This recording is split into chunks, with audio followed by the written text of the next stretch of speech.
KPCC ಅಧ್ಯಕ್ಷ DK Shivakumar 6 ವರ್ಷ ಪೂರೈಸಿದ ಹಿನ್ನೆಲೆಯಲ್ಲಿ ಹುಬ್ಬಳ್ಳಿಯಲ್ಲಿ ಸಚಿವೆ ಲಕ್ಷ್ಮೀ ಹೆಬ್ಬಾಳ್ಕರ್ ಅವರ ಅಳಿಯ ರಜತ್ ನೇತೃತ್ವದಲ್ಲಿ ಸಂಭ್ರಮಾಚರಣೆ ನಡೆಯಿತು. ಹುಬ್ಬಳ್ಳಿ ಧಾರವಾಡ ಸೆಂಟ್ರಲ್ ವಿಧಾನಸಭಾ ಕ್ಷೇತ್ರದ ಕಾಂಗ್ರೆಸ್ ಮುಖಂಡ ರಜತ್ ಉಳ್ಳಾಗಡ್ಡಿ ಮಠ ಹುಬ್ಬಳ್ಳಿಯ ಕೇಶವಾಪುರದ ಸರ್ವೋದಯ ವೃತ್ತದಲ್ಲಿ ಕೇಕ್ ಕತ್ತರಿಸಿ ಪಟಾಕಿ ಸಿಡಿಸಿ ಸಂಭ್ರಮಿಸಿದ್ರು. ಈ ವೇಳೆ ಡಿಕೆಶಿ ಹಾಗೂ ಕಾಂಗ್ರೆಸ್ ಪಕ್ಷದ ಪರ ಘೋಷಣೆ ಕೂಗಿ ಜೈಕಾರ ಹಾಕಿದ್ರು. ಕಾಂಗ್ರೆಸ್ ಮುಖಂಡ ರಜತ್ ಉಳ್ಳಾಗಡ್ಡಿ ಮಠ ಸಮ್ಮುಖದಲ್ಲಿ ಕಾರ್ಯಕ್ರಮ ನಡೆದಿದ್ದು, ಈ ವೇಳೆ ಮುಂದಿನ ಮುಖ್ಯಮಂತ್ರಿ ಡಿಕೆ ಶಿವಕುಮಾರ್ ಅಂತ ಘೋಷಣೆ ಕೂಗಿದ್ರು. 140 ಶಾಸಕರನ್ನ ನಮ್ಮ ಕರ್ನಾಟಕ ರಾಜ್ಯಕ್ಕೆ ದಿನ ಮಾರ್ಚ್ 10 ಅನ್ನುವಂಥ ಏನು ದಿನ ಇದೆಯಲ್ಲ, ಕರ್ನಾಟಕದ ಇತಿಹಾಸದಲ್ಲಿ ಭಾಳ ಪ್ರಮುಖ ಪಾತ್ರ ವಹಿಸುವಂಥ ದಿನ.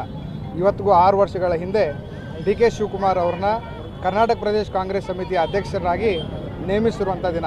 ಅವರು ಅಧ್ಯಕ್ಷರಾದಾಗ ಸಂಕಷ್ಟದ ಕರೋನಾ ಇತ್ತು.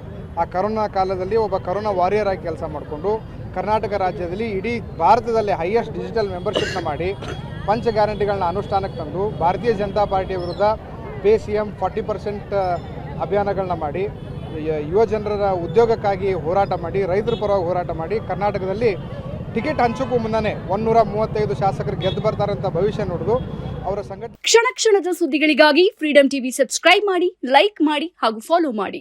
ಹೊಸ ಸುದ್ದಿಗಳ ನೋಟಿಫಿಕೇಶನ್ಗಾಗಿ ಬೆಲ್ ಐಕಾನ್ ಮೇಲೆ ಕ್ಲಿಕ್ ಮಾಡಿ.